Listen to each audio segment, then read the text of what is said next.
Let's start with the trickiest part of our religion story. Let's start with the afterlife. How do we talk about the afterlife with our kids? Well, here's the thing. We kind of don't.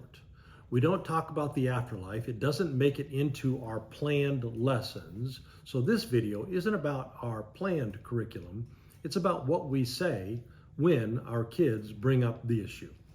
Because they will have heard some story about the afterlife, and when they get curious, maybe even when they get afraid, we hope that they'll talk with us. They'll talk with parents and children's team. So to be ready for that, let's talk about why we don't talk about the afterlife, and when they ask us, how we do. So first, some history that's going to help you that our kids really don't need to know about. From 1947 to 1956, a bunch of scrolls were found near the Dead Sea, thousands of fragments. Stitch them all together and they came up to close to 1,000 manuscripts with biblical texts, with commentary, with sectarian texts, some liturgies, even some legal documents. But the most relevant kinds of literature that we found in those scrolls is called Jewish apocalyptic writings. Those manuscripts provided a roadmap to help us understand all the weird texts that happen in the Bible. You know, the fantastical ones like trumpets blowing and bowls being poured out and dragons and harlots and spinning wheels, all the strange imagery that many Western Christians have always thought were prophecies about the end of time or about life after death. Well, it turns out we discovered when we discovered the scrolls, what they are is an intentionally hidden language, an intentionally coded language, the language of people who were aspiring to be free of oppression. They weren't written about the end of all time. They were written about the end of a time, this time, usually a time of military occupation, usually a time of economic exploitation. Israel is positioned in some challenging geography between two big river systems, one to the north and the other to the south. And big rivers produce big civilizations, which means that for all of their history, they were unfortunately positioned between large warring civilization centers, superpowers consistently on the prowl to try and take land and resources from somebody. It was a bad neighborhood. So those prophecies gathered from many different generations were all from times when Israel was being invaded. They prophesied the promise that God would free the people, not from the world, not from the physical earth, but from the Assyrians or the Midianites or the Persians or the Hittites. All of those texts that we thought were about what happens after time, after we die, were in fact prophecies about what happens after this time, maybe a few years from now, when God will finally free us from this invading army. And all of that coded language, all of that secreted language was so that the foreign oppressor couldn't understand what was being said, because aspire to freedom out loud with invaders in the room chopped heads. So thank you, Bedouins, for discovering the scrolls, because your discovery changed our world, changed our religion especially. Because we had lost the meaning of all of that coded language. All we saw were the fantastical and mysterious texts. And while that was happening, where we were losing the meaning of all that coded language, at the same time, on a parallel path, Christianity was moving west, shifting from a Jewish worldview into a Greco-Roman worldview. That happened in the 2nd and 3rd centuries. Now, in the Greek worldview, the physical world is not what it was in the Jewish worldview. In the Jewish worldview, the physical earth emanated out of God's very breath, God's very spirit. It couldn't be more precious.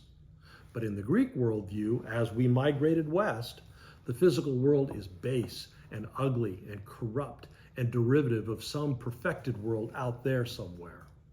True goodness, you might have studied Plato in school, existed somewhere in a non-physical place in the realm of forms.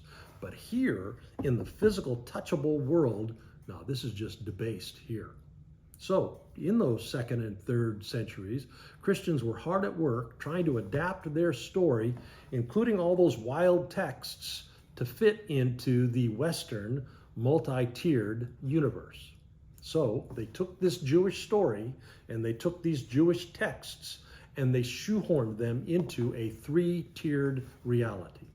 There is in one tier the physical world, and it is bad and it is corrupt. There's heaven out there, and that's where we go if we are good. And there's hell down here, and that's where we go if we are bad. And we used all of those weird, fantastical texts, those texts that had been promising you're going to suffer if you're not faithful to the resistance, the right here, right now resistance, or you're going to be rewarded if you're faithful to the resistance, the right here, right now resistance.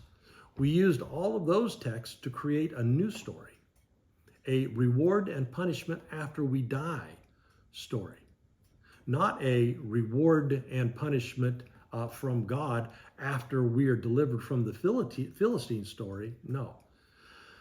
And again, that happened in those centuries right after Jesus, which means that Western Christianity has been telling an end of the cosmos afterlife story for about 1600 years.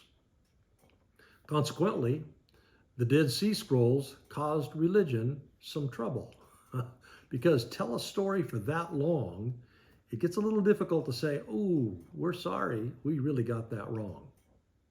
So now, 70 years after the discovery of the scrolls, you might have noticed seeping into our popular shared consciousness, even though most people don't know about the scrolls, most people don't know about Jewish apocalyptic literature, you will notice that fewer and fewer people, even religious people, even Christian religious people, buy the whole notion of an afterlife where we go to heaven if we're good or we go to hell if we're bad. Now, again, most of them don't understand why they've shifted that way of believing. We just know we don't believe the things that everybody used to believe. So, with our children, we just don't put heaven or hell or the afterlife into our curriculum. We don't say there is no heaven, there is no hell. We also don't say there is. We just don't put those lessons into the precious few we get with them because we don't know. We do know that the people who say they know, we know that they don't know either. Afterlife just doesn't make it into our lessons with our kids, but you can count on it. The kids are going to bring it up. So here's what I say when my grandkids ask me, when my grandkids bring it up. I will tell them we don't know what happens after we die. Nobody's ever died. Nobody's ever come back with a video, so it's a great big mystery. Now, lots of people like to imagine what happens. Some of them say they know what happens, but we know that they don't really know because nobody really does. Some people imagine we go to heaven if we're good, a wonderful place with no tears. We go to hell if we're bad, a terrible place full of punishment. Now, nobody knows if that's true.